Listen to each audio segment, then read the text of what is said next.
Hare Krishna, dear devotees, please accept our humble obeisances. All glories to Jagat Guru Srila Prabhupada. All glories to our revered speaker for today, His Grace Kripanidhi Prabhu, who is our beloved uncle, a direct disciple of Jagat Guru Srila Prabhupada, who has been so kind and merciful upon us by being with us a few more times, sharing his love and wisdom with us. And today, again, we are very much privileged to have his association. Thank you very much for having me on, Prabhu. And all glories to the African Yatra. It's my privilege and honor to try to throw some light on the teachings of Srila Prabhupada. So we're reading from Canto 3, Chapter 2, Text 31. The title of this chapter is Remembrance of Lord Krishna. So Vidura is hearing from Maitreya Muni, remembering the most intimate aspects of the Supreme Absolute Truth, Sri Krishna. Vipanan Vishapanena Nigriya Bhujagadipam Utapya Payayad Gavas Tatoyam Prakriti Stitam Vipanan Vishapanena Nigriya Bhujagadipam Utapya Payayad Gavas Tatoyam Prakriti Stitam. Translation.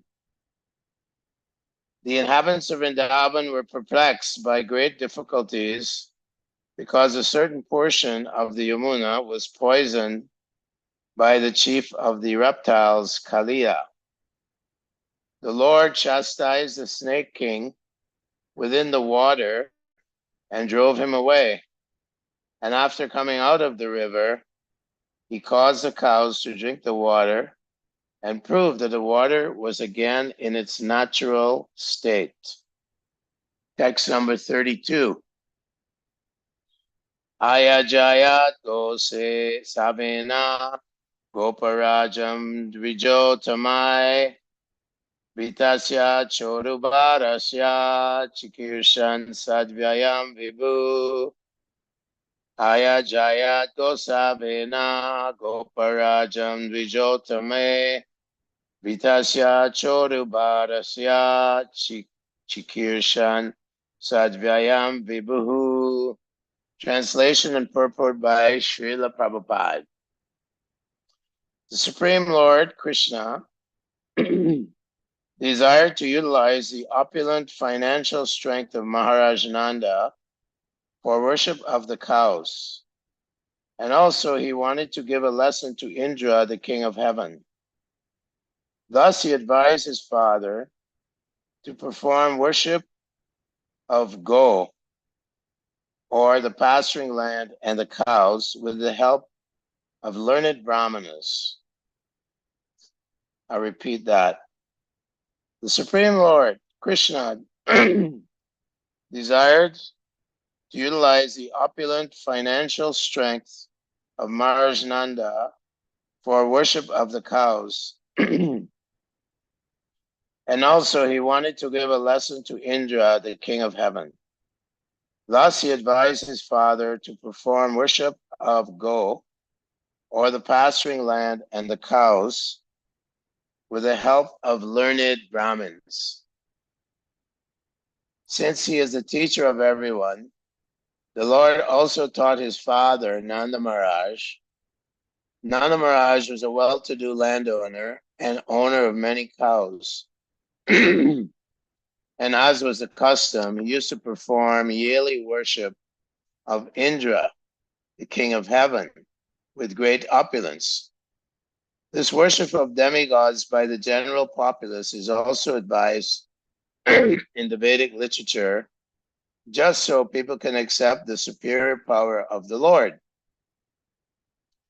The demigods are servants of the Lord, deputed to look after the management of various activities of universal affairs. Therefore, it is advised in the Vedic scriptures the one should perform yagyas to appease the demigods. But one who is devoted to the Supreme Lord has no need to appease the demigods. Worship of the demigods by common people is an arrangement for acknowledgement of the supremacy of the Supreme Lord, but it is not necessary. Such appeasement is generally recommended for material gains only. As we have already discussed in the second canto of this literature, one who admits the supremacy of the Supreme Personality of Godhead does not need to worship the secondary demigods.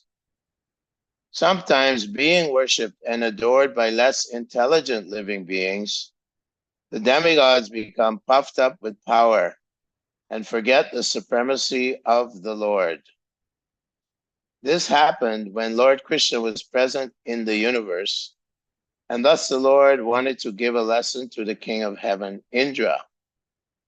He therefore asked Nanda Maharaj to stop the sacrifice offered to Indra and to use the money properly by performing a ceremony worshipping cows and the pasturing ground on the hill of Govardhan.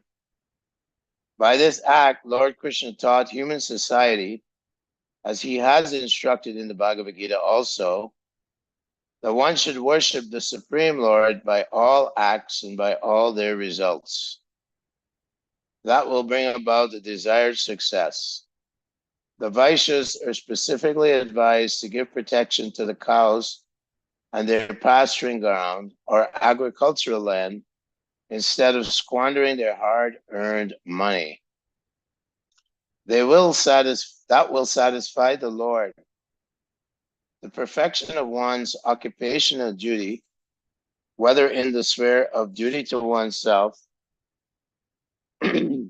one's community, or one's nation, is judged by the degree to which the Lord is satisfied. Omagyana Timirandasya Gana Gana Shalakaya Chakshur Unmilitam Gena Tasmai Shri Gurave Namaha. Hare Krishna. So here, Maitreya Muni, a great Muni, he's a walking Vidura through many aspects of the Srimad Bhagavatam. And this chapter is devoted to an abridged version or a type of crystallization of the son of Maharaj Nanda's pastimes when he appears on this planet. Of course, he's the supreme absolute truth, supreme personality of Godhead, the Lord who's omniscient, omnipotent, and the source of all spiritual and material worlds. But here Maitreya is explaining and touching on demigod worship. Krishna tells Arjuna in the 7th chapter of Bhagavad Gita, Kamaistai Ritagyana Prapadyante Niya Devata Tam Tam Niyatam Ashaya, that Prakritya Niyata Swaya, that the materialistic people in general, whose intelligence is contaminated by material desires in the form of the modes of passion and the mode of ignorance, modes of material nature, they worship demigods for material fulfillment of their material desires. So, of course, here, Krishna is telling his father, Nanda Maharaj, the great devotee of the Lord in Vatsalya Ras, that there's no need. He preaches to his father and the cowherd men, the inhabitants of Vrindavan. Why are you worshiping Indra? Of course, Indra is very, very puffed up. The problem is sometimes the demigods, with all their powers, they sometimes forget the opulence of the Lord. They forget the superlative, the supreme position of the Supreme Lord. And here Krishna convinces Nanda, why are you worshiping Indra? After all, Krishna says, Nagita name vidu surgana prahavramna maharishaya aham adirhi devanam maharshinam chasarvashaha. He tells Arjuna that none of the demigods know me in full. No one knows, even Krishna doesn't know himself in full, because he's constantly expanding his glories. So Name Vidu Suragana, these gods, they are just ministers. They are empowered by Lord Krishna himself. Sarvasya Shaktir Vividhai Vyashruyate, Swabhavaki Jnana Bala Kriyacha. That all Shakti ultimately comes from Supreme Lord Krishna, Ishvara Parama Krishna, Sachit Ananda Vigraha, Anadir Adir Govinda, Sarvakarana Karanam. That Anadir Adir, he is the cause who has no origin. He's the origin of all origins. And he has no origin. He's originless. So he's the first move. And so why worship demigods? Antavatu palam tesham tadvavati alpamedisham. He tells Arjuna that that's less intelligent because Krishna is the root of all existence. He says he's the root of all existence. And the Srimad Bhagavatam is also described in many verses. Yata Taror Mula Nisechanena Yata Taror Mula Nisechanena Tripyanti Tatskanda Bujo Prashakaha Prano Parascha Yatendriyanam Sarvanam Achute Cha. That Yata Taror Mula, just like the root of the tree is where all the ingredients and all the nutrition and the water has to go to sustain the tree. So similarly, Krishna, the root of existence, if you water or please Krishna, then it says here, Achucha Devanam, that all the devatas who are like branches and leaves on the tree, little branches, big branches, super demigods, lesser demigods, all these are on the tree of existence. They all become satisfied by Yagnartat Kamanani Atra, Lokoyam Karma Bandanaha, Tadartam Tarma Karma Kuntaya, Sadatad Bhava Bhavitaha. That Yagyavai Vishnu, that once we serve Krishna and perform all our duties as a sacrifice to Krishna, then all creatures within the entire universe are all satisfied, including Lord Indra, who is a subordinate to Krishna. Of course, Lord Indra has a history throughout the Puranas of being quite arrogant and also quite impetuous. One time, Gautama Muni went away from his ashram, and Lord Indra was very interested in his Gautama Muni's wife. So he came there disguised in the form of Gautama Muni and approached Gautama Muni's wife for a union. And of course, the wife, she was very attracted to Lord Indra previously during her marriage ceremony because he's young and handsome. And although she knew Indra was disguised as the great Rishi, she still complied or surrendered to his desires. As a result, Gautama Muni, when he came back to his ashram, he understood that his wife had been disloyal to him and cursed her, as well as he cursed Indra as well. But he cursed his wife to take birth as a stone. And until Lord Rama came through the Dandakaranya forest and touched her, she had to be in that forest as stone for so many millennia. Of course, Lord Indra was cursed to have female parts all over his body, and he was very remorseful, so eventually he was given eyes all over his body.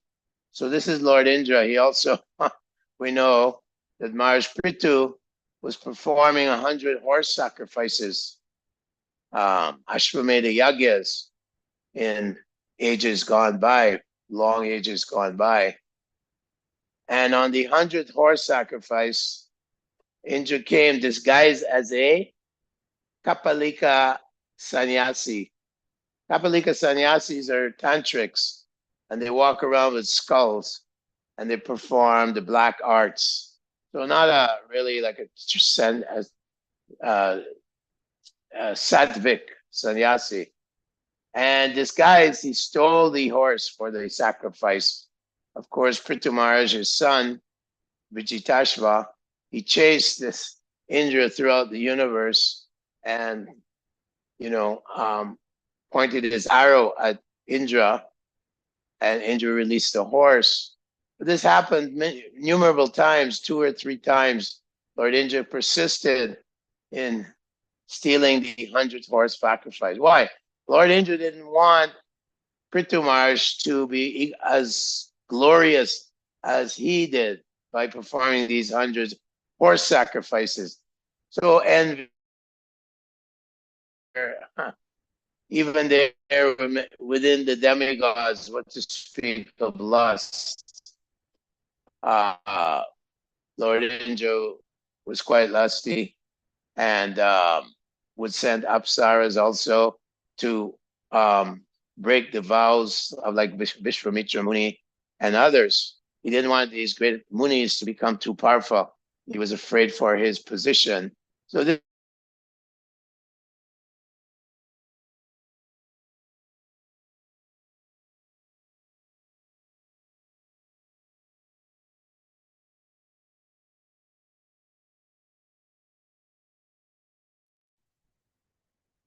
okay, are we back? Yeah. So this is described also, this kind of egotism is described and warned by Krishna, warned by the Goswamis. Rupa Goswami himself was being instructed by Lord Chaitanya Mahaprabhu that one should avoid certain weeds which grow around the devotional creeper in one's heart. These weeds are kuti nati, or diplomatic behavior. In political or diplomatic behavior, there's always someone trying to manipulate someone else. There's always envy there, friends and enemies like this. So kuti nati, or fault finding, seeing faults in others. There's also jiva hinsa, or causing anxiety to other living beings, or imposing misery on others, jiva hinsa. Then there's puja, another weed which grows around the devotional creeper and sometimes chokes up the creeper and causes the creeper to become very weak. And ultimately, sometimes one leaves devotional service. It's called puja, desire for name and fame and power and prestige and all these things. And that's seen sometimes amongst devotees also. And of course, another one is pratishta, or social position, similar to puja. Social position, desire for some rank, some high standing rank in the Hare Krishna movement amongst the Vaishnavas and so on, and not maintaining a status of a mentality of humility and tolerance, as Chaitanya Mahaprabhu said, Trinadapi Sunichena, Durore Vasi Hishnuna. Amanin Amanadina, always ready to offer respects to others without expecting respect from others, always remaining tolerant and always remaining humble. The Goswamis, Rupa Goswami, his brother Anutam, or Vallabha, when Lord Chaitanya was traveling towards Vrindavan, he didn't get there, but he went through a place called Ramakeli in West Bengal, where the Goswamis, Rupa and Anupam, were staying. At that time, there were high ministers in the Muslim government. So when they met Lord Chaitanya, they actually took some dry grass and put it between their teeth, and they offered full dandavats to Gauranga Mahaprabhu as the Supreme Personality of Godhead. Sanatana Goswami was also there in Ramakeli. So this is the mentality that one should have. So Lord Indra, we learned that when Krishna is preaching to his father that don't worship Lord Indra, actually he's preaching atheism or materialism to his father. Krishna is saying karma mimamsa philosophy, that whether or not there's God or demigods, if one performs his duty perfectly and works hard, he will reap the fruits of his labors. What's the need for gods and demigods? So he's preaching this to Maharishnanda, and Maharishnanda is gradually becoming convinced. He also preaches that actually rain comes from the modes of passion. And so if we do our service as Vaishyas, the rain comes anyway. Sometimes the rain falls on the ocean where it's not needed. So regardless, and in spite of gods and demigods, rain falls even on the ocean where it's not needed. In this way, he's convinced his father, who relented. And then Krishna said, you should offer a wonderful feast, Anakuta, a big feast of wonderful prasadam, sweets, sabji, puri, all kinds of varieties of foodstuffs offered to Govardhan Hill. And Krishna actually is in the form of a hill. He manifested in the form of Govardhan Hill. Govardhan, one who gives shelter to cows, Govardhan, like this. So this is very nicely being described here by Maitreya to Vidura. And this is what devotees love to hear. Satatam kirtayanto mam yatantascha vijudavrataha namasyantascha mam nityam nityayukta upasate machita madgata prana bodhyantas parasparam katyantascha mam nityam tushyanti cha ramanti cha. Devotees only want to hear the glories of Lord Krishna, which pacifies the mind, and one derives great happiness and bliss. Ramanti cha, tushanti cha, ramanti cha.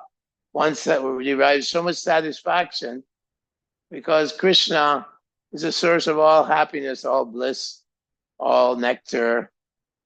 Krishna is his form, his pastimes, his name, his activities. All of this is Krishna, is full of bliss and happiness. And so when we absorb our consciousness in Krishna, we experience that blissful nectar derived from unalloyed, unalloyed devotion to the Lord. So this is what's going on. Krishna is explaining to Arjuna, and then in the Srimad Bhagavatam, we're hearing more and more a breakdown of the various points that Krishna describes in the Gita. So we learn in the fourth canto, the descendants of Dhruva Maharaj described.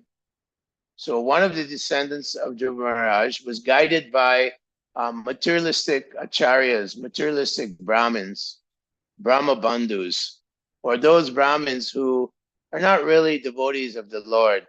Tat karmani pano vipro mantratancha visharada avaishnava nasat guru vaishnavanam swapacho guru. That Chaitanya Mahaprabhu has quoted this verse that you may be Brahmin, you may have all the activities, doing all the activities of a Brahmin, performing sacrifices, accepting charity, studying the Vedas, all these things, but you may not get to the essence of all knowledge, which is Krishna or Vasudeva. Vasudeva para Veda, Vasudeva parantapa, Vasudeva para yagya, Vasudeva para kriya, Vasudeva para yoga, Vasudeva param gati.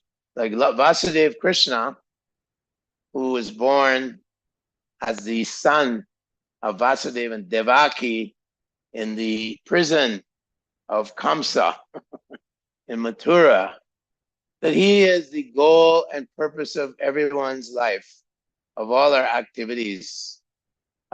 So Maharaj Prachina Barishat, a descendant of Dhruva Maharaj, he was performing all kinds of karma kanda practices, and he was sacrificing many, many animals in these yagyas. Unfortunately, sometimes the yagnas were not perfect. The Brahmins would experiment and try to perfect their mantras. Sometimes the animals would not come back in a new form or a rejuvenated form. So Narada Muni wanted to convince Prachina Barishat that what you're doing is, first of all, it will not give you the goal of human life. Like your ancestor, Dhruva Maharaj, he went to the forest, he had material desires, but ultimately by his great performance of tapasya in devotion, Lord Vishnu himself appeared before him, even though he was only 5 years old, a young child, 5 years old. What could he possibly understand? But yet, Lord Vishnu appeared before him, and within his heart, due to his great austerities, such great austerities that he stopped breathing and suffocated the whole universe after a few months. So Narada Muni was very compassionate, and he manifested all these animals in the sky. And he said, these animals are waiting for you to die so that you have to pay back what you have done. You have to receive the karma of killing these animals.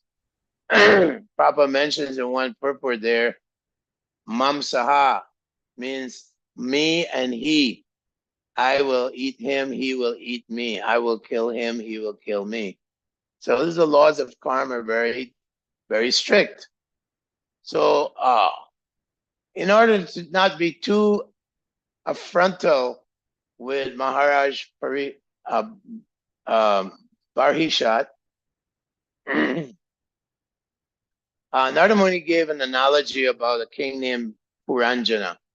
And Puranjana, of course, means one who lives within the city of 9 gates, the body.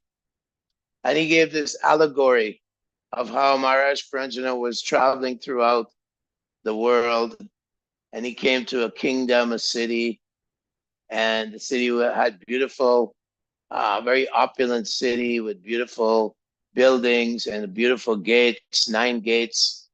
And these are the 9 gates of the body: the eyes, the ears, the tongue, the mouth, the rectum, and the procreational instruments, and so on.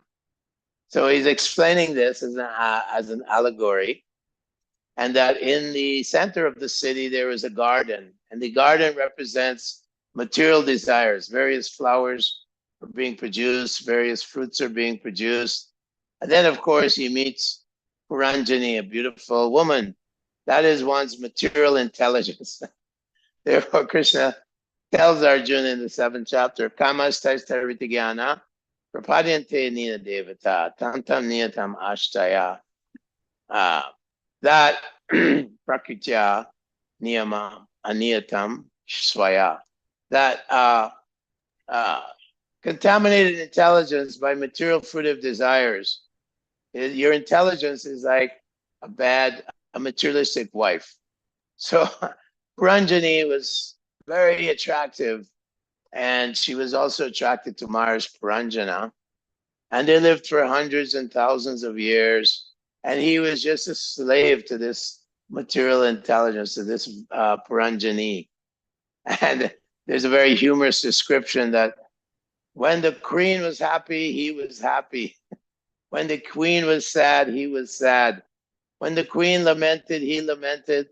And when the queen sat down, he sat down. When the queen lay down, he lay down.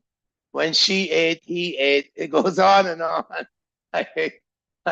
The husband is is the, the slave of this beautiful woman, Puranjana, the slave of Puranjani. So these are lessons to us that we have to avoid our materialistic contaminated intelligence. Mode of passion contaminates the intelligence to have material desires. And the material desires are unlimited, and it's simply binding us. Loko yam karma bandhanaha. That the material desires simply bind us to the material world. Loba paritim aramba karmana shamaspriya. Rajani etani jayanti vrivide bharatarshaba. In the 14th chapter, Krishna tells Arjuna that the symptom of the mode of passion is lobha, greed, praviti, hard work.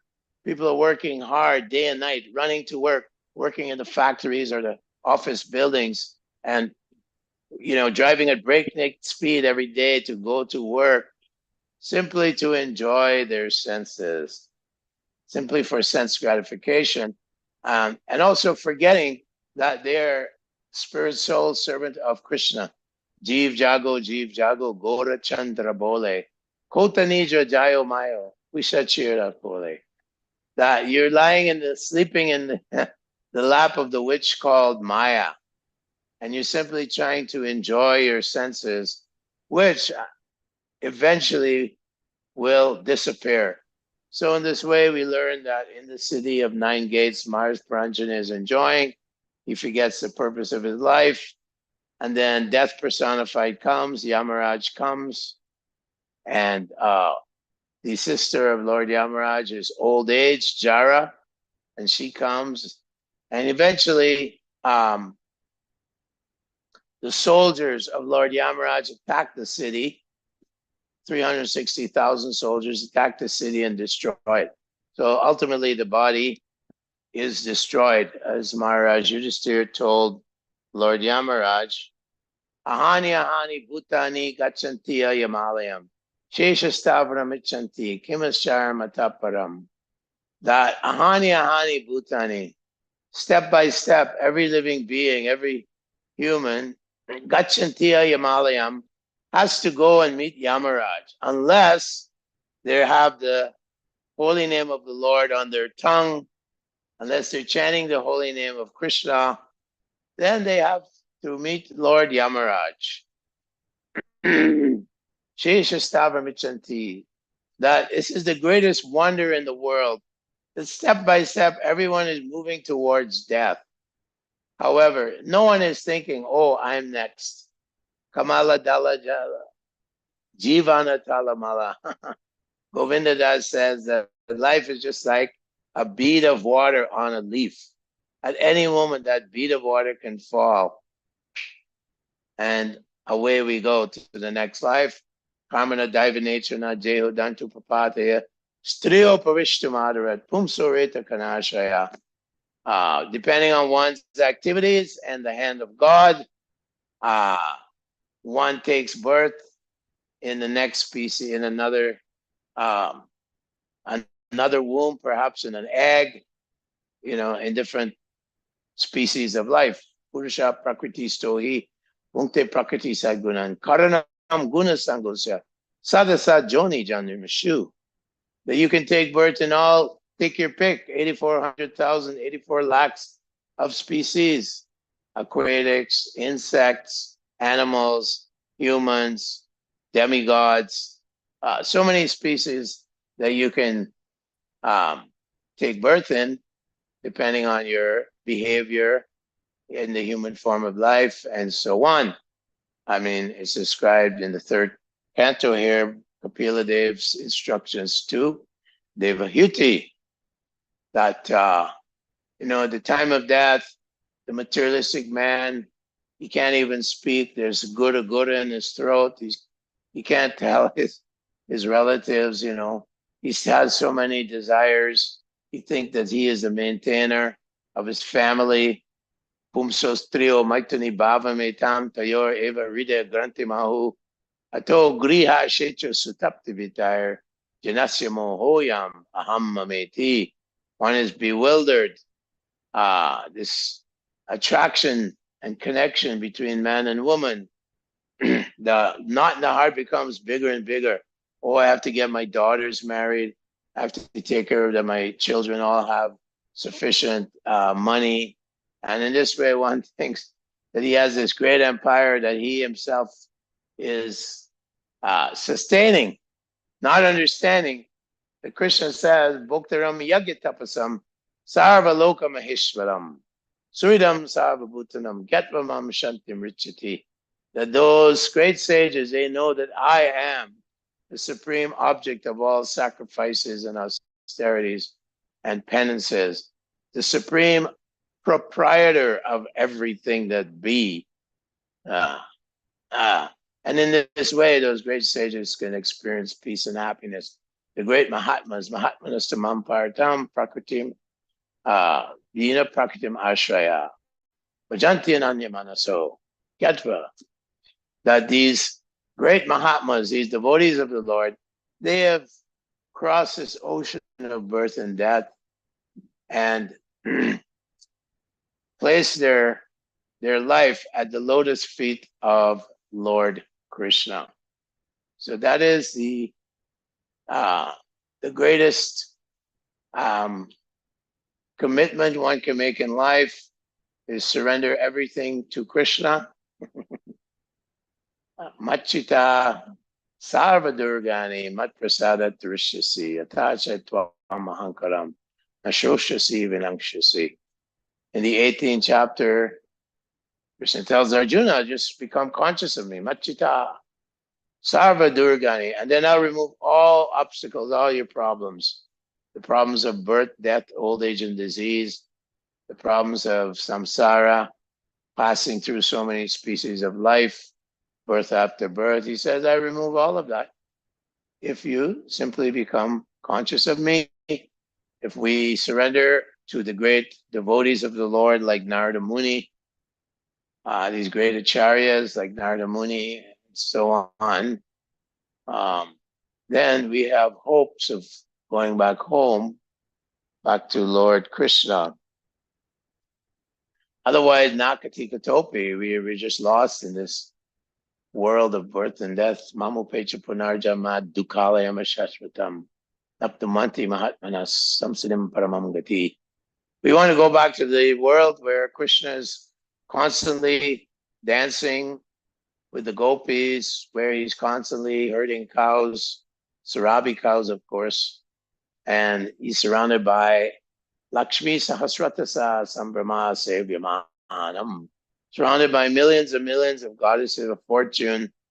He has different relationships, friends, Sakirasa, his friends are there, Subal, Sridham, all these different friends are there. And they're all having a relationship with the Supreme Lord, eternal relationship in various flavors, Sakya, Vatsalya, Madhurya, Dasya. These are the four primary relationships in Goloka Vrindavan. And Krishna is having exchanges. Even the trees there are assisting the inhabitants of Vrindavan in serving Krishna. They're supplying abundance of fruits and whatever a person wants, Kamadenu. They're supplying, Kalpavriksha, they're supplying all kinds of wonderful gifts to offer to Lord Krishna. Krishna is the center of everyone's affection and devotion. And so this is the place we want to go. This is where we want to go at the time of death. Antakale chamam eva smaran mukta kalevaram. Otherwise, this material world is full of misery and darkness and ignorance, especially here in Kali Yuga. Therefore, Krishna decided to come as the Vadanyaya, Mahavadanyaya avatar. He appears out of his compassion even in Kali Yuga. And he doesn't kill. He doesn't kill the demons like Jaga and Madai, very demonic. The demons are suffering and killing each other anyway in Kali Yuga. So Lord Chaitanya Mahaprabhu simply gives the mercy. It says in the Adi Leela, I believe chapter 7, that Panchatattva were dancing and chanting in this way. They plundered the storehouse of love of God, and all the various gems and jewels of love of Godhead were taken and given freely to all the fit or unfit inhabitants in Nadia. And they spread this love of God, this ocean of love of God. It was given freely to all the various personalities. Everyone was being drowned in this love of God.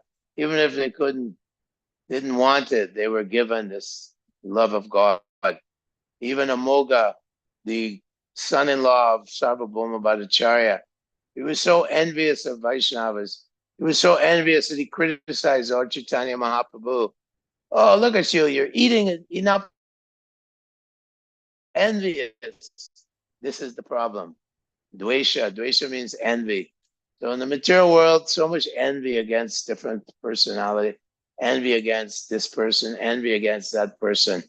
Lord Chaitanya Mahaprabhu, he was laughing, and Sarvabhauma Bhattacharya was feeding Lord Chaitanya Mahaprabhu nice lunch prasadam, and Amoga came in and criticized Gauranga Mahaprabhu, the Supreme Personality of Godhead. And so Sarvabhauma Bhattacharya was chasing his son-in-law with a stick. And then Sarvabhauma Bhattacharya's wife said, let Sati become a widow. Let my daughter become a widow. And next day, Amoga got cholera, deadly disease. And he was lying there dying. But Gauranga Mahaprabhu came in and said, touched him, his body, and saved him from death.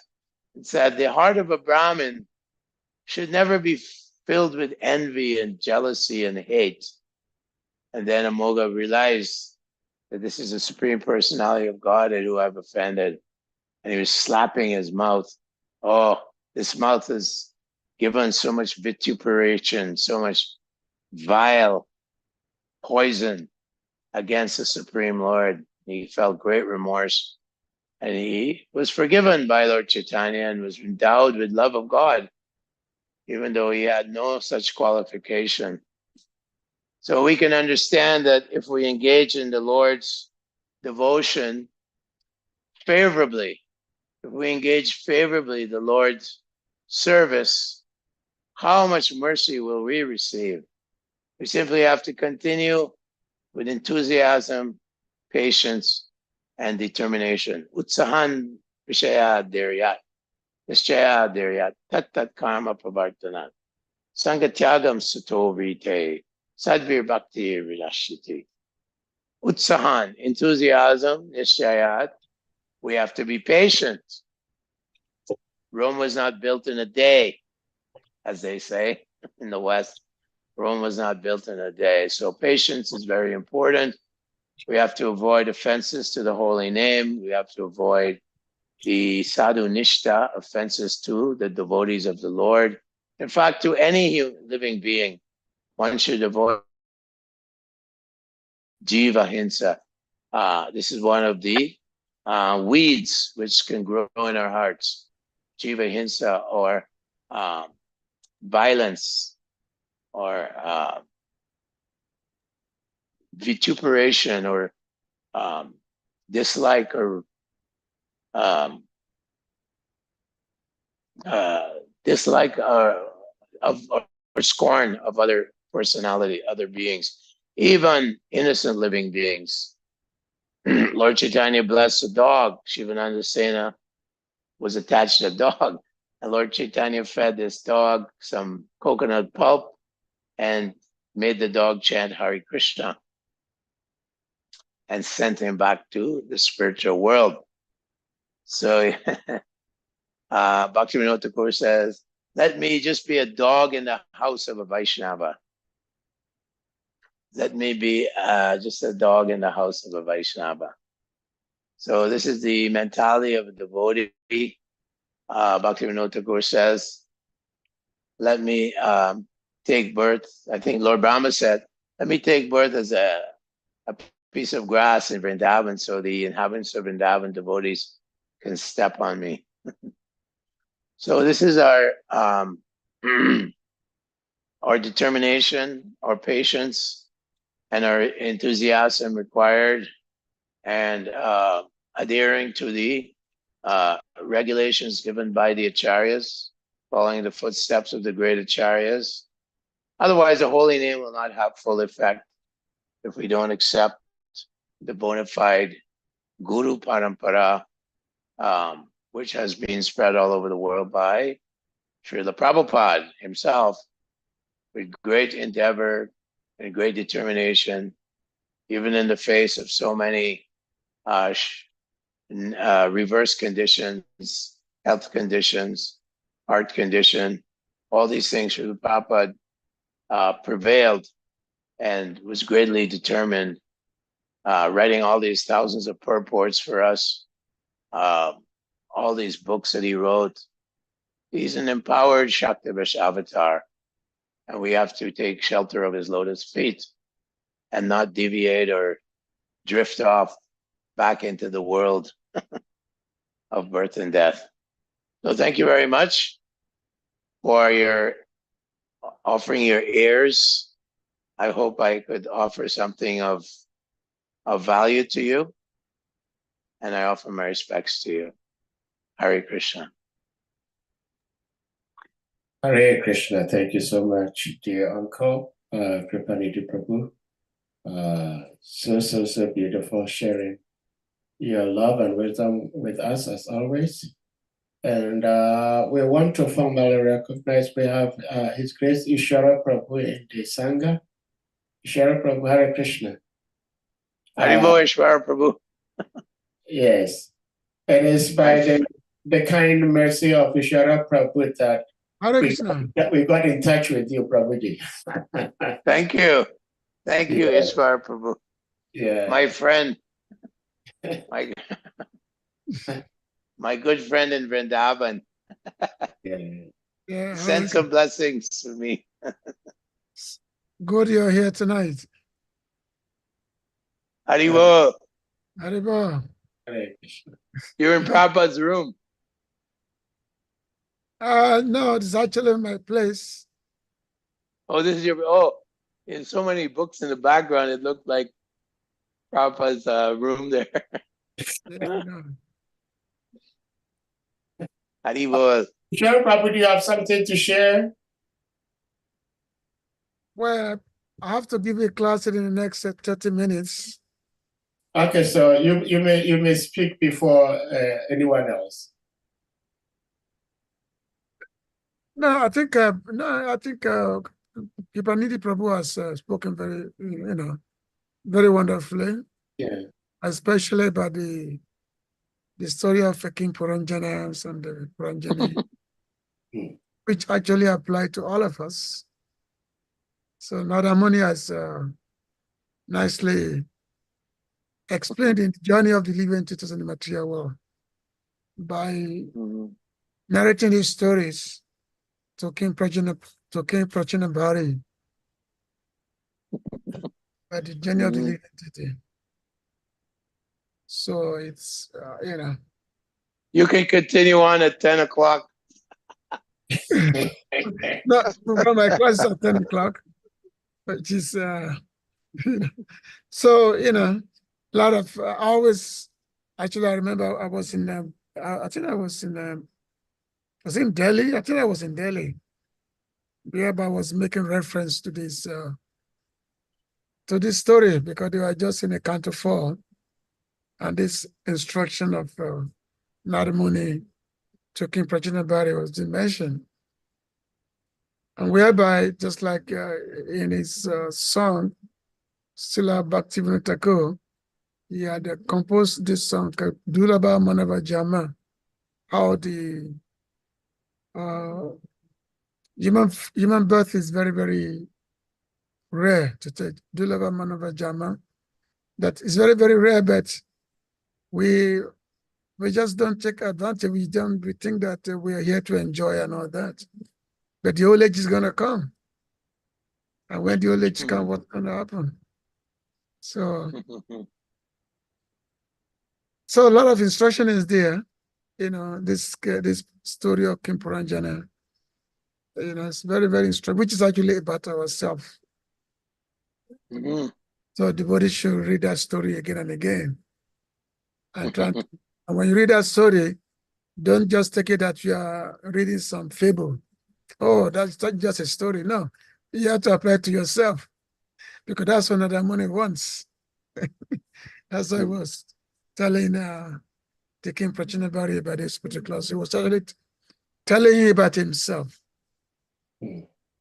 So anyway, Yeah, and you uh, can carry on the sons of Prachinabarishat were the Prachetas, yeah, exactly, yeah, and then Narada Muni made them become very strict devotees. yeah. he, The potatoes, he yeah. Naramuni made them devotees, yeah. he forced them, don't follow your father. Exactly. So we have to get our children also like the Prachetas. Wow, that is if they can, you know, it's in our ISKCON, our children is like it's to them it's like you are choosing this life, not us. So Yeah. Yeah. you know, it's like you have chosen this, not us, especially, you know, we like some of us who join in our teenage years. So the children they say, oh, you are choosing this life. So it's like it's a big challenge, you know, for many, many devotees to get their offspring. So, you know, yeah, of course they are devotee, but not in the same way that as, you know, we have been exposed to practice, you know. Yeah, we have to we can't tell them much. We can't preach to our kids. They won't listen. Yeah, exactly. No. But we just set the example by our behavior. That's all we can do. Yeah, Achar. exactly. We can't do prachar. We have to do achar No. only. Don't tell me, Daddy. Don't tell me, Pita.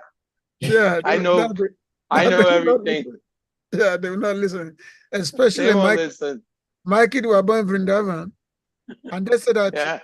we are Brijabasi. What can you tell us?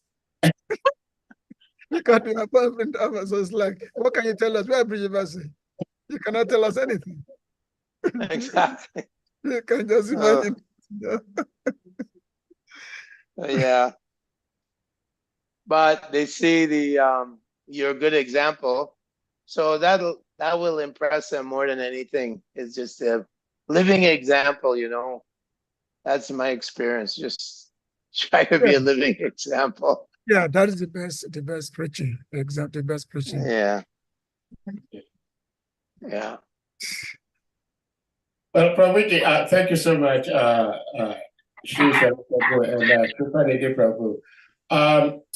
Prabhuji, I have one quick question, which is not directly connected to the text, but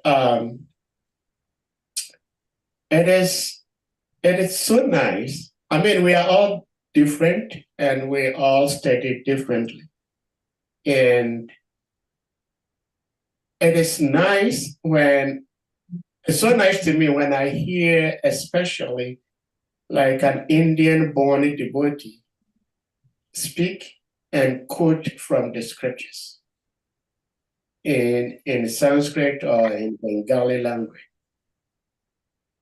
But it's even much nicer when I hear an Indian devotee speak Krishna Katha and quote from the scriptures in Sanskrit or Bengali. And even much nicer is this person is an Indian devotee and he quotes these scriptures to appropriately support what he or she is talking about from the scriptures and make it more practical for the audience to relate with. So my simple question to you, Prabhuji, is that I I do not I'm unable to learn. I would say I'm unable to learn by learning slokas and quoting them whenever I have the opportunity to speak. But whenever you speak, you quote so profusely from here and there. And even though you're quoting so profusely, but they are all related to the theme you are addressing. So my simple question is, how do you think that somebody like me who doesn't know the slokas may want to learn the slokas so that we can use them on our own and also refer to them when we preach it? Because I believe Sri Prabhupada said we should become like lawyers. When a lawyer is in the court, they quote the law book and make references. Hare Krishna, this is my question from Wiki. I can say that we all have different abilities and, God-given abilities. We're born with things. I always liked languages. That's all. From my Okay. childhood, I used to travel through the Caribbean, and they had different languages, like they have Dutch and French and English mainly.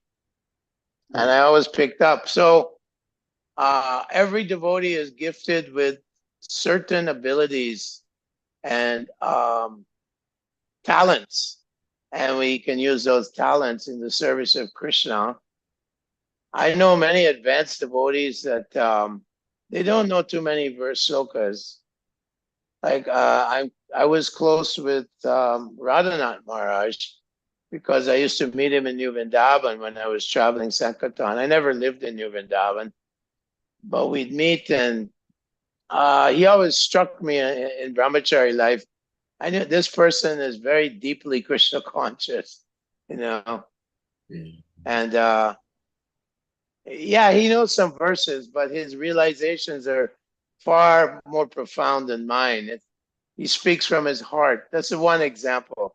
There's many examples of many of our leaders who are not, so adequately gifted with Sanskrit or so on, but their deep, heartfelt commitment to Srila Prabhupada and Lord Krishna and their realizations are something that I probably take many lifetimes to get to. But I mean, Prabhupada did say we should at least study his books and be able to explain it nicely. I know some devotees are just expert in using their intelligence how to convince others. They may not know the Sanskrit, but by intelligence they can defeat the doubts of others. But it's just like anything in school. We used to have to memorize stuff, and if you're in a drama or making a movie, they all have to memorize all these lines. Like if you're doing Shakespeare or something, you have to memorize lines. So basically, I just record a verse. I record a verse on my phone, and then I run it back a few times, and that's how I learn. Sound. It's basically when the shlokas are nothing but Shabda Brahman, nothing but sound. So if especially like I'm part African, African people love sound. They're very expert with sound. Music we see in America. So it's the sound that's important, not the word, not the writing on a piece of paper, but to get the phonetics. The phonetics, they will imprint on the memory more than just the visible. The sound is much more important. And I always loved listening to lyrics and so on. As a non-devotee, I loved listening to the sound and so on. But like I say, everyone has their own expertise in different areas. You, Sahadev, you have your expertise in organizing the whole of Africa to come online and listen to Srimad Bhagavatam. That's something that I have failed. They made me president in Delhi, president in Montreal. I was a terrible manager. When Gopal Krishna Maharaj recently asked me, when I came to India, oh, come and be a president. I said, no, I'm a terrible manager. Don't ask me to be a manager. So we all have our gifts from Krishna, our by birthrights that we have. That's all I can say. Well, Hare thank Krishna. you so much, Prabhuji. Thank you so much, Prabhuji. No, your name is Kripanidhi Prabhu. So I just wanted to find out what is the difference between Kripa and Karuna? And that is just first question, because you are Kripanidhi Prabhu. The difference between Kripa and Karuna. And my main question is, because I remember one time ago when I went out on book distribution, somebody asked me, why do you Hare Krishna people worship cow? And my answer was, we don't worship cow, we only worship Krishna. But here, Krishna is asking his father to worship the cow. Most of us are from Christian background, and we are advised or maybe warned by the Lord not to worship anything, anyone other than the Lord.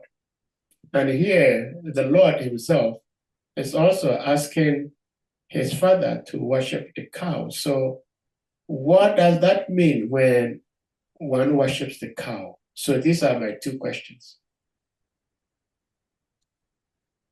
Yeah, when people confront me with that argument, why you worship the cow,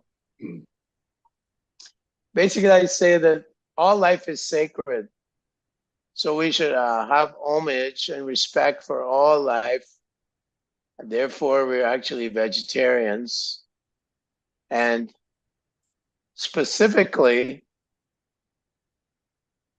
the cow is like a mother. And then we go through, we take that scenario. You get milk from your mother, and now you're getting milk from your cow, and so on. Yeah, this is a challenging thing that they do. Why are you worshiping cow? So internally, when we're more inside of the Krishna consciousness, then we understand that all the demigods reside in the cow. Krishna is the lover of the cow and the Brahmins. The cow has been placed on earth. Liquid religiosity. Those things you can't really explain to some Christian that comes along and challenges. So I say that all life is sacred. Even in, I had a quote from the Bible. There's a few quotes. One is in Genesis 23 and 24, where it says, "You shall make your meats, the herbs, the herbs and the seeds of the earth." That's in Genesis. In another place in the Bible, devotees made this little pamphlet where it says, one of the quotes is, "He who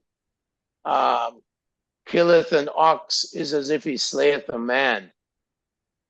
Yeah. So even in the Bible, there are directives for avoiding and embracing being a vegetarian and avoiding the slaughter of a male cow, an ox. So yeah, I always, if Christians confront me, I quote the Bible.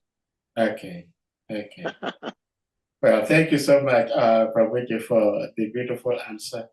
I'm gonna be learning from this answer because depending on the audience, we have to be careful how we answer questions. Yeah, Yes. yeah. Thank you so much. Madhavan Prabhu, please, you may unmute. Hare Krishna, all glory to Celestial Prabhu. Hare Krishna. I'll go to Srila Prabhupada.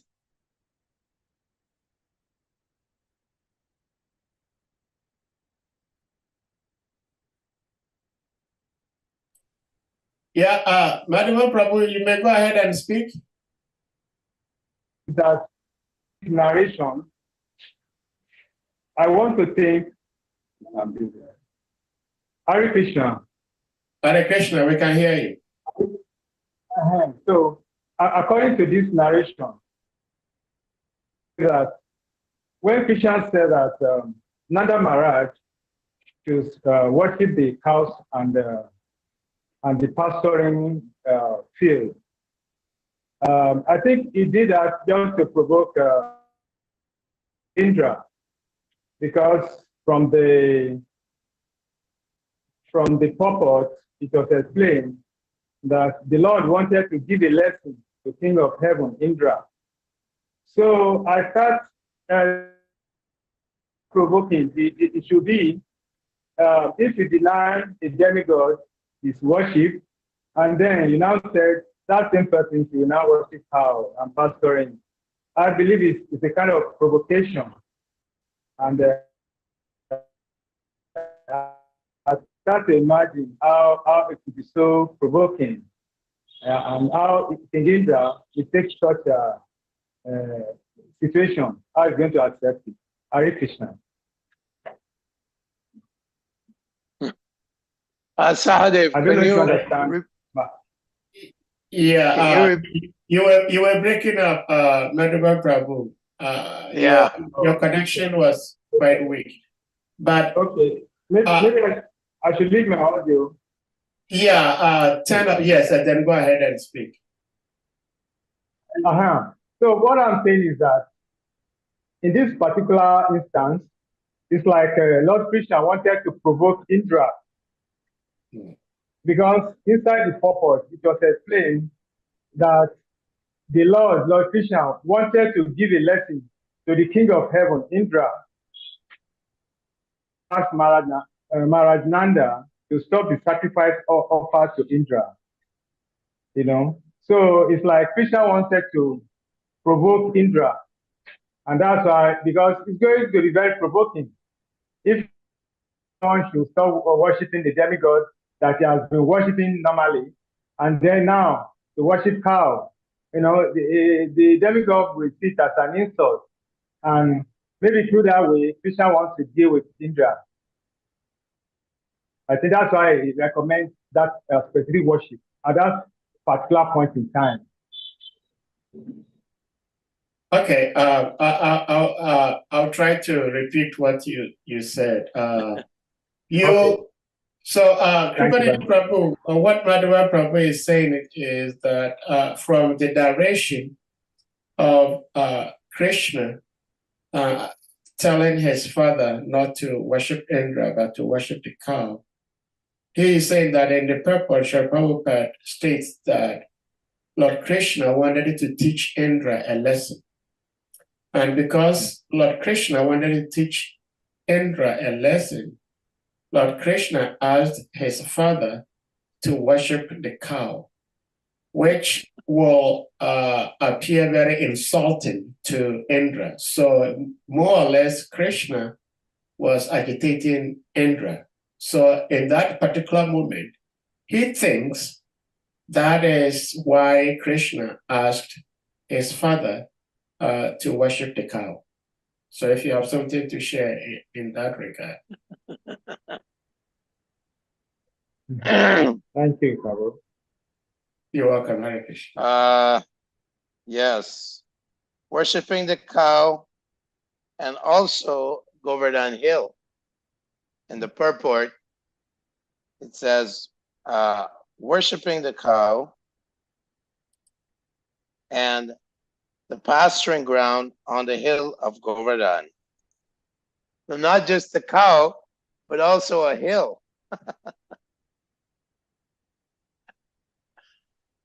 So yeah, in a sense, that would get under the skin of Lord Indra. What? Don't they know who I am? I'm the king of heaven. Don't they know who I am? So Krishna's very expert in exposing of the false ego and smashing the false ego of his devotees. That's his mercy. So here he's using the worship of a lesser creature, not a demigod, the cow or the hill of Govardhan, to incite the anger and false pride of Indra, to induce that anger and false pride of Indra. So I agree with that idea. I mean, I'm sure the Vishwanath Chakravarti Thakur and other commentators, there's many backstories and side stories when we hear the Bhagavad Purana. I heard from one devotee who has read some of the Puranas, Vishwanath Chakravarti would mention that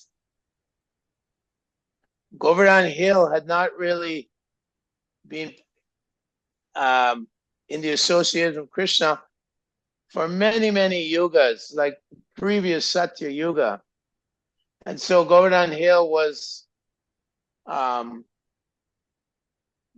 developing some dust and dirt on the hill.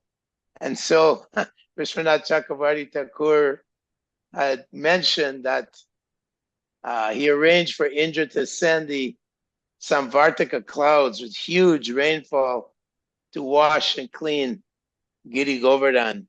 That's one explanation that I heard from Amarendra Prabhu in his class. There were other backstories and side stories so, that he had. One was Krishna was sneaking off to meet Chandravali, who was the competitor of Radharani. And as he was climbing past Govardhan Hill, he was walking on Govardhan Hill to get to Chandravali. Govardhan said, "Where are you going? Where are you going, Krishna? What's going on here?" Krishna says, "Shh, don't tell Radharani's team. I have to go and meet Chandravali." And Govardhan said, "Nothing doing.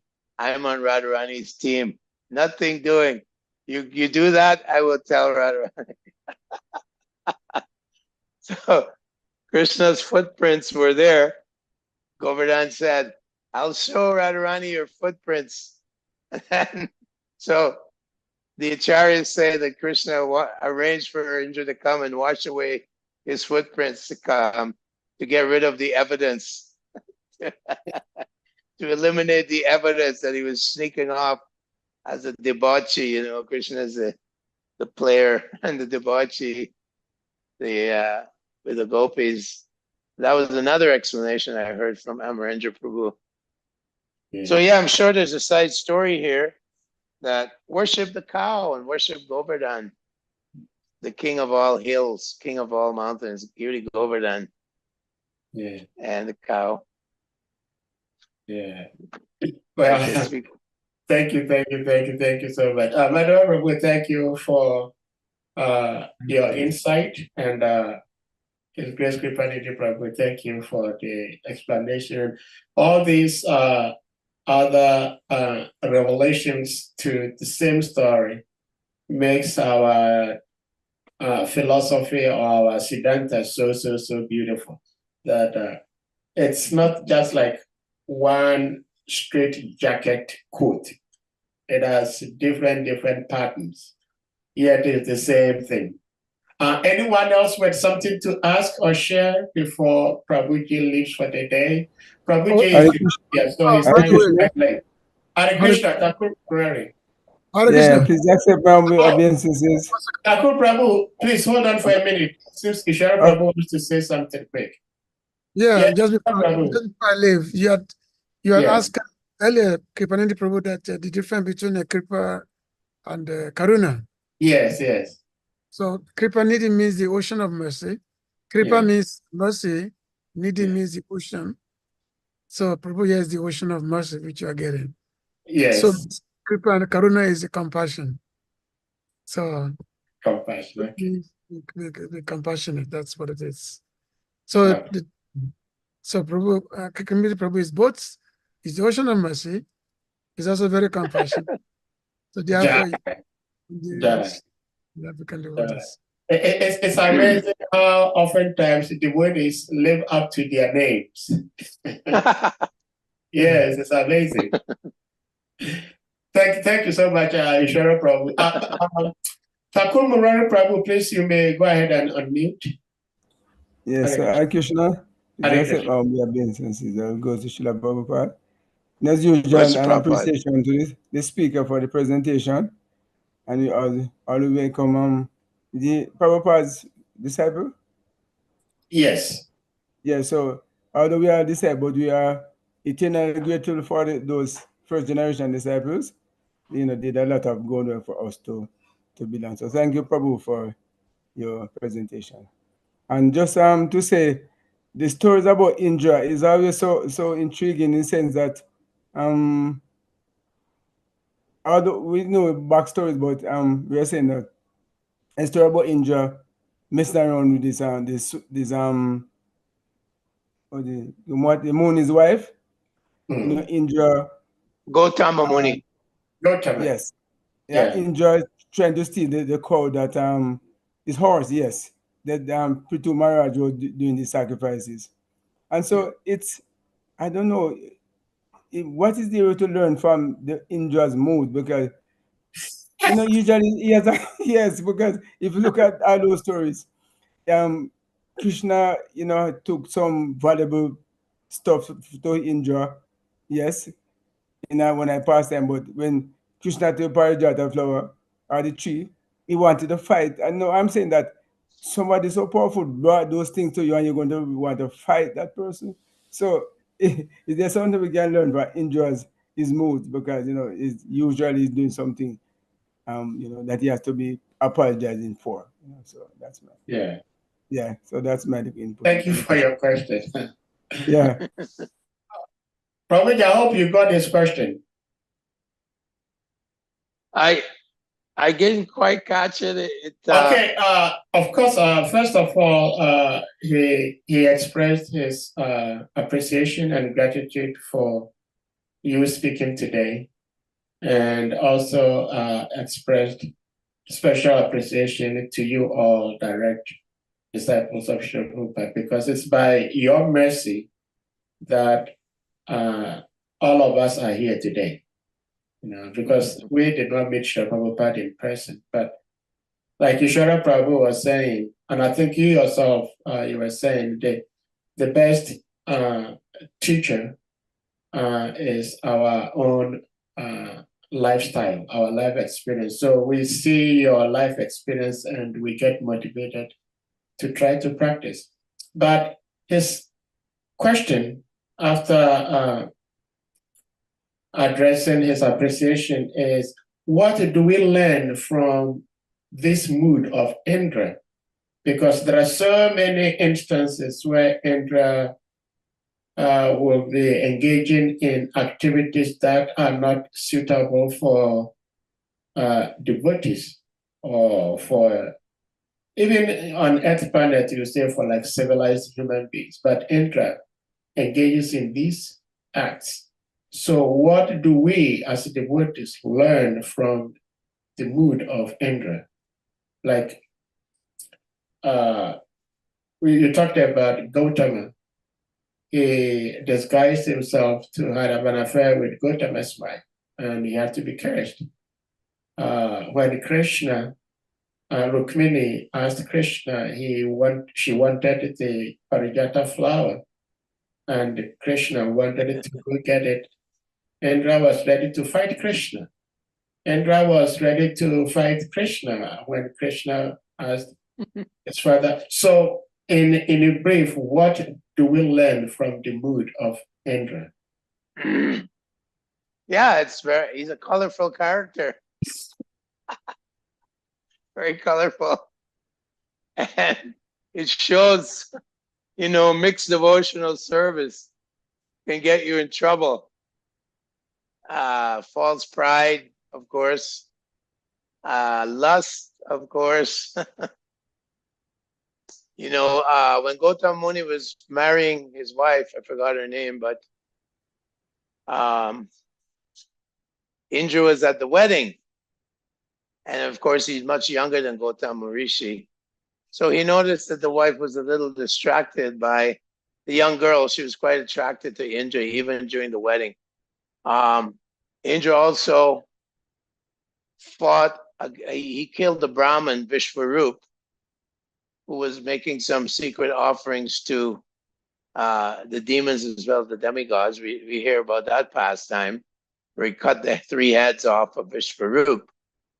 And then, of course, he had a battle with Virabhadra, I believe his name is. Maharaj Chitraketu was cursed by Lord Shiva's wife, Sati, to take birth as a demon. But actually, Virabhadra Prabhupada said in the Purva that he was actually a devotee, and Indra was acting like more of a demon.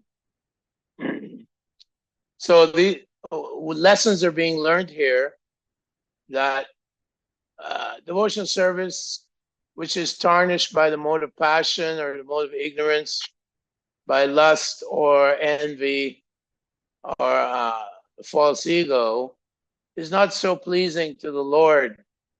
And these examples are guiding us towards Vishuddha Sattva, or devotional service which is untarnished by the modes of passion and ignorance and even goodness, Vishuddha Sattva, transcendental.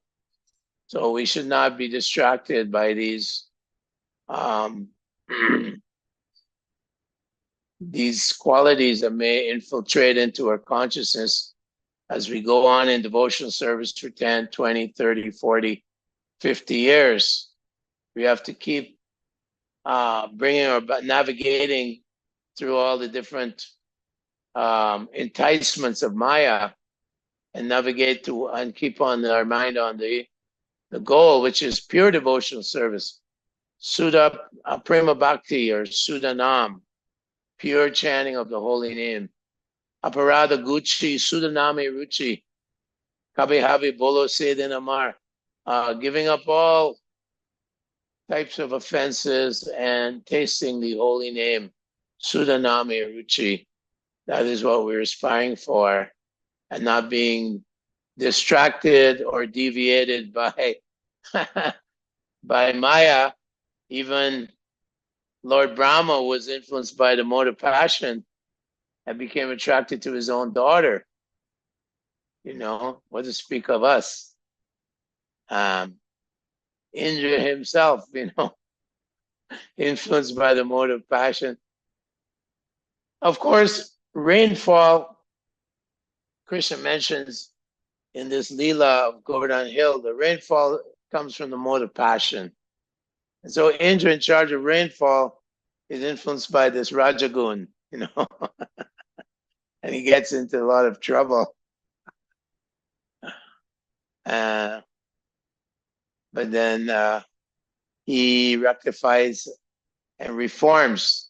So we have to reform ourselves if we get off the track. We come off track, and we have to reform ourselves and bring ourselves back on Sudha Sattva, Vishuddha Sattva, on trying to attain pure devotional service. So, yeah, that would be my reflection on this. Hare Krishna. Hare Krishna. Thank you so much, Prabhuji, for the beautiful response. Shri Govinda Prabhu, please, you may unmute.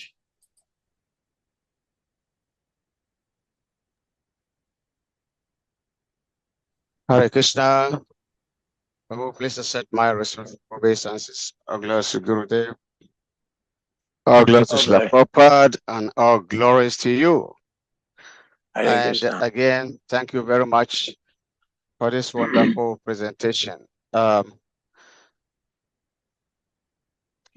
You touched so many so many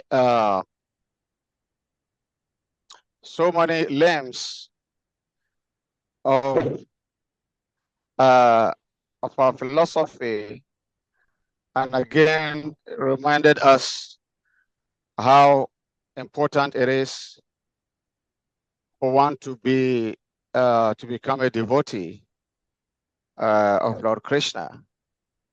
So you made some of us rejoin the movement today. And so I first thank you very, very much for the wonderful presentation. But I have two questions, and I'll make it very brief. The first question will be, Dhruva Maharaj performing austerities and for the Lord to appear before him. It is said that in the Bhagavad Gita, Krishna says, Bhakti Amam Abhijananti. It's only by devotional service can I be known. And so Krishna cannot be known through austerities. So if one thinks that he's very austere, and so Krishna will look at him because of his austerity, that is a lie. And then two, in the chanting of the holy names of the Lord, there are 10 offenses that should be guided against the chanting of Lord Krishna's holy name. And the last offense with that is that one should not maintain a material attachment while chanting these holy names of the Lord. And so it is an offense for one to maintain material attachment when we try to call the names of Krishna. And we see that Dhruva Maharaj was attached to his material desires. And so that disqualifies him, even though he was chanting Om Namo Bhagavate Vasudevaya, but he was attached to the holy to his material desires. And two, Krishna says, you cannot attract me by your austerity. And Dhruva Maharaj was so austere. And so both that austerity and his chanting of the holy name and the purpose behind his chanting and his austerity are all disqualification. So I'm wondering how he was able to attract Lord Vishnu, even though he was chanting and being austere, but his heart was somewhere else. And then my second question is that you also touch of the spiritual world, that Krishna is the center of attraction to the denizens of Braja. So I'm wondering how are the living entities in the spiritual world relate to Krishna? In what form does Krishna expand himself and then and interact with these people in the spiritual world? Or how did they see Krishna? How did they interact with him? Hare Krishna. Well, I haven't been to the spiritual world yet, so. But we know that Krishna, when he danced with the gopis, he expanded himself thousands of times, thousands. Yeah, yeah. In fact, there's a description that when Radharani got in her chariot to go to where Krishna was having pastimes with Viraja. Viraja is a very youthful gopi. She was accompanied by her friends. How many friends? 600 million friends. Sakis went with her in her super large chariot, which traveled at the speed of the mind. This is all described in a different Purana, which Amarendra was describing. So, okay, the first question about tapasya. Well, Dhruva Maharaj's mother said, you go to the forest because you find Vishnu there. and Vishnu can fulfill all desires. We know that verse, Akama Sarvakamo Va Moksha Kamo Udaradi. Even if you have material desires, Tivrana Bhakti Yogena Yajita Purusha Param. And Krishna says in the Gita, Yat Kuroshi Dashnasi, Yat Jahosi Jadasi, Yat Tapasvasi Kuntaya. She's saying, if you do austerities, do them for me. That's here in the Gita. Right after he says, Patram Pushpam Puram Toyam, Yome Bhakti Prayachati, Tadaham Bhakti Paritam. So he's telling Arjuna that whatever you do, whatever you eat, offer, give away, as well as whatever austerities you perform, should be done as a service or sacrifice to me. So Dhruva Maharaj was in Satya Yuga. And in Satya Yuga, Prabhupada says in one verse, he quotes quite a bit, Krite yad yayato Vishnum, that in Satya Yuga, person would perform heavy austerities and meditation on Vishnu for thousands of years, thousands, tens of thousands of years, because they lived for such long times. Certain, is described as certain kings, the Prachetas themselves, they performed austerities in the ocean for 10,000 celestial years. So you can, in certain ages, austerity is a way, tapasya is a way to, for that particular yuga. But then, of course, this verse that Lord Chaitanya quotes and Prabhupada quotes is that Krite yad yayato Kalir yad dayato hari. That in Kali Yuga, the Dharma, the way of going back to Krishna or developing our love of God or self-realization is simply the Dari Hari Kirtanat. Kalir Yad Hari Kirtanat, simply chanting the holy name of the Lord. That is our austerity in the age of Kali and the practice of the four principles. So that was your first question. So we have to discriminate between sacrifice for, like Hiranyakashipu, he's doing big yagya, big tapasya. Hiranyakashipu did huge tapasya to kill Vishnu and become immortal and get rid of the worship of God. He was doing tapasya. That is prohibited. That is not conducive for going back to Krishna or loving Krishna. Yeah, so many tapasvis, as Lord Chaitanya rejected the tapasvis. But if we do some tapasya in the service of the Lord, fasting on Ekadasi, fasting on Janmashtami, denying, the pleasures of the tongue, of course, that is in the service of Krishna, devotional service. So yes, that's how we have to understand it. So the second question you had was about the spiritual world. How is Krishna reciprocating with all his devotees? Krishna, he expanded himself effortlessly in 16,108 palaces with 16,108 queens, just to show his unlimited opulence, his glories. Yad yad vibhuti mat satvam shrimat urditam evava tata eva vagachatvam mamo tejam sasambhava. That all these wonderful things Arjuna was shown in the universe of form. Krishna said, that's just a little spark of my splendor, just a little spark of the fire. It's nothing. So Krishna can do whatever he likes in the spiritual world. With his Shaktis, he expands for all the cowherd boys.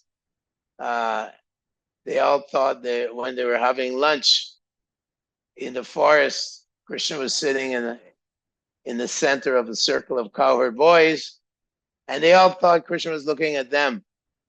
He did a mystic magic miracle that everyone, doesn't matter where they were sitting, saw Krishna's beautiful wonderful, beautiful face, color of a dark monsoon cloud, eating little sweet rice and fruit. Lord Chaitanya also performed a miracle during the Rath Yatra. He was dancing in ecstasy, surrounded by 7 kirtan groups, and they all thought that he was in their group, and they all thought he was dancing with them in their group. But actually, you know, it was just a miracle, a mystic miracle. So in this way, in the spiritual world, I'm sure Krishna can expand and satisfy all his devotees simultaneously. The gopis were thinking, oh, I'm dancing with Krishna by myself in the rasa dance. They're not realizing that Krishna is dancing with each gopi simultaneously. So that is the mystic power of Krishna.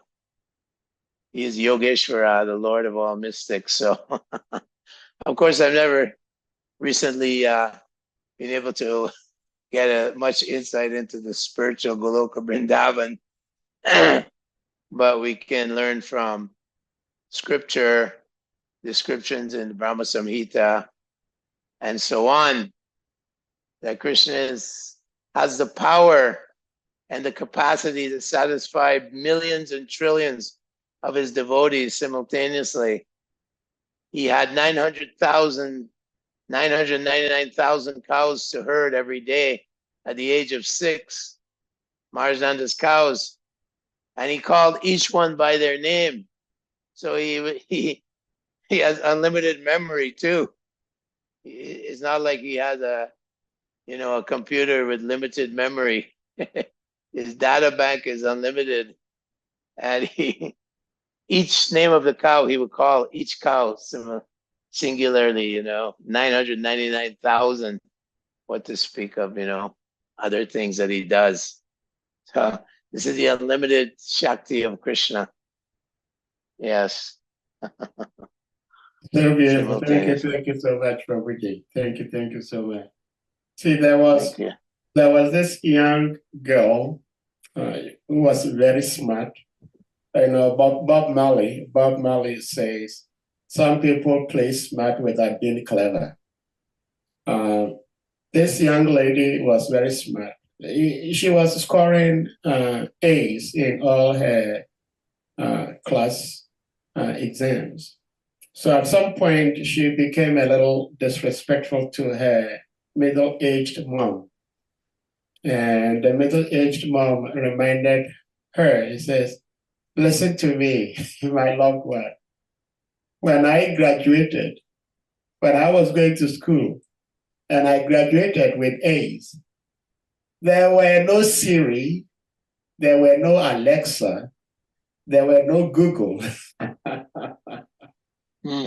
So as you were talking about, I'm sharing this because when you were talking about Gautama and you were trying to recollect the name of the wife. So I just checked online and I got the name, Ahalya. So yes. yes, I'm saying this so people would know, I will understand that. I don't know, but it's by the mercy of Google. We have Google. Yes. So, Prabhuji, this is so interesting that you talked about this Gautama, because Ahalya, she knew that Indra had disguised himself as her husband. She knew, yet he allowed herself for Indra to sleep with her, and her reason was that she had to serve her husband's guest nicely, which is, excuse my language, kind of weird. And so I think Gautama had every right to curse her. So these pastimes, sometimes you don't really, like Murari Prabhu was saying, what do we learn from all these ill behaviors of Indra? And what, like Ahalya, what do we learn from? I don't know. Prabhuji, Hare Krishna. Yeah, well, Ahalia, Srila Prabhupada said many places the women have a weaker tendencies. Chanakya Pandit said a woman is 8 times more lusty than man, 6 times more bold, I think 4 times more hungry, like this. So in the Bhagavad Gita, of course, Kapila Dev's Bhagavatam, Kapila says, Balavan Pasyamaya Strimayo Jaino. You see the power of Maya in the form of a woman. Just by the raising of her eyebrows, Bhuvi Jimbrena, raising of her eyebrows, she can bewilder the mind of a man. So there's many verses like this. So women have to be protected. And Prabhupada said that also that Krishna is injected within the psyche of a woman the quality of shyness. The women are naturally, I think Chanakya Pandit said, 9 times more shy.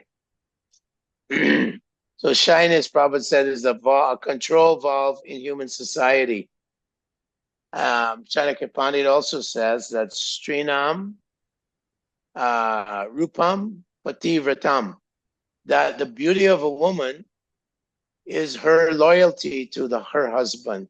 That will protect human society. That will protect everyone. So women have to acknowledge that they have, they have this attractive feature, this energy, this Maya energy, and so it has to be kept in check. It has to be kept control. So Ahalia, she got overly attracted by the influence of Maya and lust. She wanted Lord Indra because he was very young and handsome. And the husband that she was marrying, Gautama, was an old rishi. So again, the lesson is also that, be very careful. Be careful of the mind. Chanchala Himana Krishna Pramati. The mind is chanchal, is restless, Chanchala. Pramati Balavad is also very impetuous. We see Indra is extremely impetuous. The drop of a hat, he goes off and tries to rape some woman. He tries to seduce some woman. He's very, he's very chanchala. His mind is like that, influenced by passion. So yeah, Ahalia is giving this. We're seeing that women have this weakness. They're easily seduced by rich men with money. We see women will be easily taken in by wealthy men. There's these weaknesses there. So the strong Krishna conscious husband will protect the chaste wife, and her beauty is in her chastity, Chanakya Pandit says. And she becomes Ratna Srinam. Ratna means a diamond or a sapphire or a ruby, a jewel, a precious gem. Ratna Srinam, one who is a woman who is extremely self-controlled and takes shelter of her husband or her son in old age, then she's like a diamond for society. She's a precious gem for society. And our daughters, we have to protect them and instill within them these qualities of chastity and fidelity and loyalty, which in Western society is hardly found, very rare to find these qualities in women. Of course, men are eager to exploit the women in the Kali Yuga. So we see this going on in society. Yeah. Well, thank you so much, Prabhuji. Except Srimad Prabhu has something to say. Srimad Prabhu, please give me unmute. Hare Krishna. Hare Krishna, please accept my humble obeisance, Prabhuji. All glories to Srila Prabhupada. All glories to Jai Srila Prabhupada. Thank you very much. It's been very enlightening listening to you. Um, my my my my comment or question comment question. It's been about actually it runs through most of the discussion. First, when Ishwara Prabhu was speaking, and then he, he raised the point that it's difficult to make our children become devotees like us. And anyone listening to that might think there's something wrong in the system. Then the questions being asked about what lessons do we learn from Indra's impetuous behaviors. You know? So, and the same thing running through my mind is Vanashram. And reason why Prabhupada emphasized Vanashram. First and foremost, devotees, we became devotees like monks, live in the temple, follow strictly, instructions and working for the mission. This is not the standard for being a devotee. This is another level. It's like monastery kind of life, and we cannot use that to judge our children whether they become devotee on that way or not. Otherwise, we will be saying that children of Brahmanas should be Brahmanas. It's not the case in Varnashram system. So, and then the lesson to learn from Indra, I think that is also another thing about Varnashram. It's very interesting to know that Indra, with all his faults, he was actually not being punished from here and there, but it was actually not condemned like he has to go to hell or something like that. Like it was like taking okay, it's just his nature or something. So I think the lesson I'm learning from that is that we cannot, and that is also what we learn from the Vedas. We do not judge everyone in society in the same barometer. So here is a king, and he has his tendencies to want to enjoy. He has power, and he wants to use it. He wants to enjoy. So, and it's like kind of understood for him, even though it's a fault. But it's understood. It's just like Krishna says, every endeavor there is a fault. Brahmanas have their fault, everything. So I think that is the lesson to learn. That we have to understand how not to judge everyone based on the same barometer. Thinking everyone has to be on the level of Siddha Sattva. That is what Varnashram has to teach us.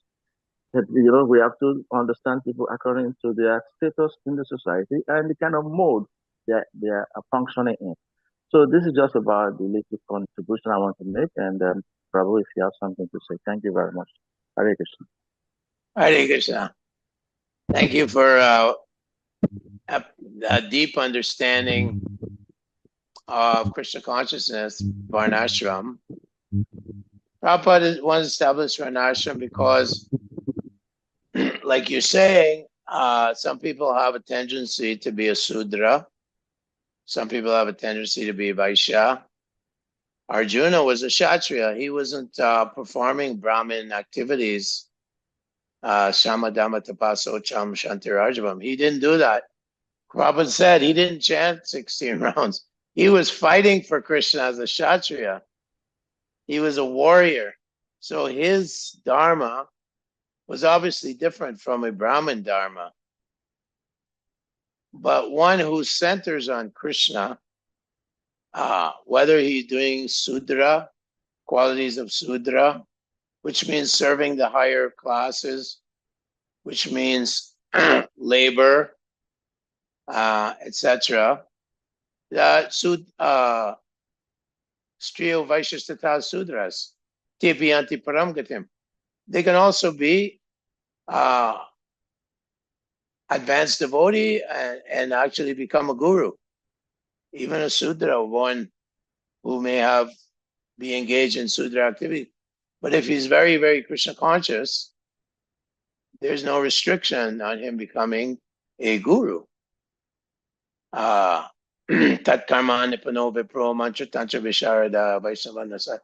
So many people may know many mantras, do yagyas, cultivate the mode of goodness, be scholarly, study so many different literatures, so many Puranas, Upanishads, but he may fall short of his devotion to Krishna.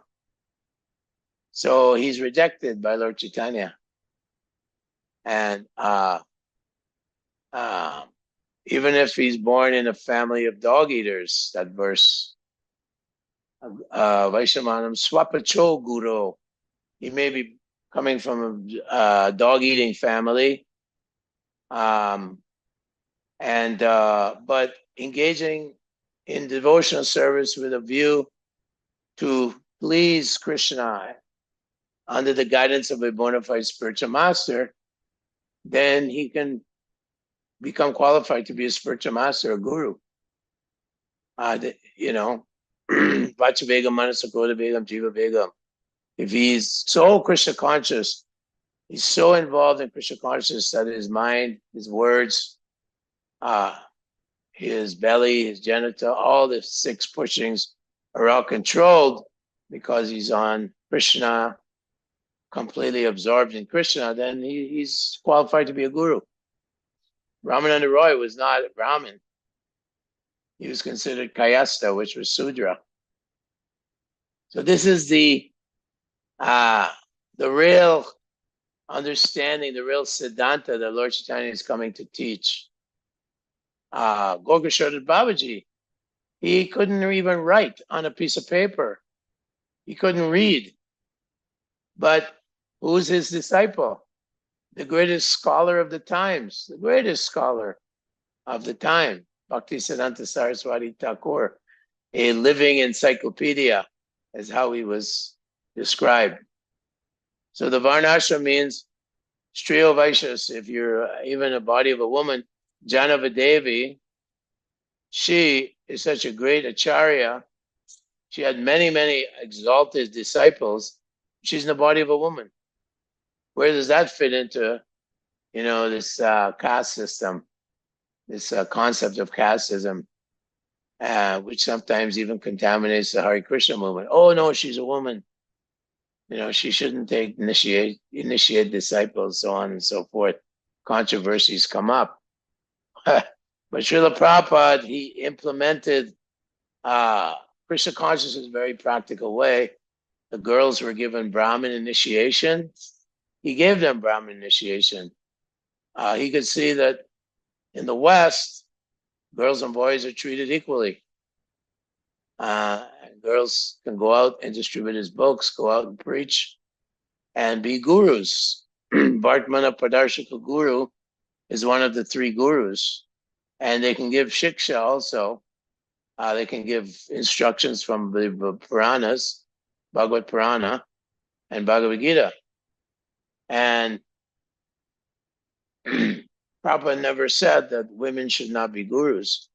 In fact, Lord Nityananda's wife was the acharya when the Panchatattva, when they left the planet, when Nitai and Gauranga left the planet. Who was the successor acharya?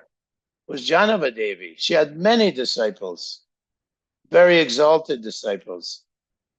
So this is the Daivi Varnashram. We transcend the caste conscious Smarta Brahmins, who can quote so many verses and all this, but they'd have no devotion to Krishna. The wives of the Brahmins, they were running to feed Krishna Balaram. And the ritualistic Brahmins were just chanting and doing yagya and all this, and forgetting the goal, which is to love God. But their wives were running to serve and please Krishna and feed him. So there we have it. That's the underlying Siddhanta of the Gaudiya Vaishnava Sampradaya given by Lord Chaitanya Mahaprabhu.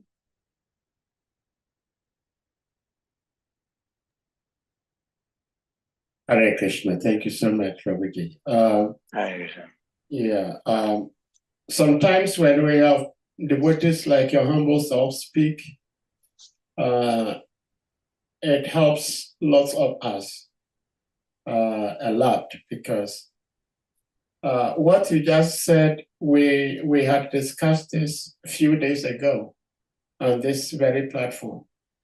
And says if you have like 2, 3 different sources saying the same thing, then you know you are doing the right thing. So for you to speak almost the same as we spoke, but actually yours is much deeper and much sweeter, makes us understand that Guru and Krishna, they're helping us. We're getting some insights and understanding, because especially in becoming a sannyasi in ISKCON today, if you happen to be like Gaur Kishore Das Babaji, then you probably will never become a sannyasi. But yeah, but like you rightly said, his disciple was like the encyclopedia of the entire universe, and he was ready to commit suicide if he did not get his mercy.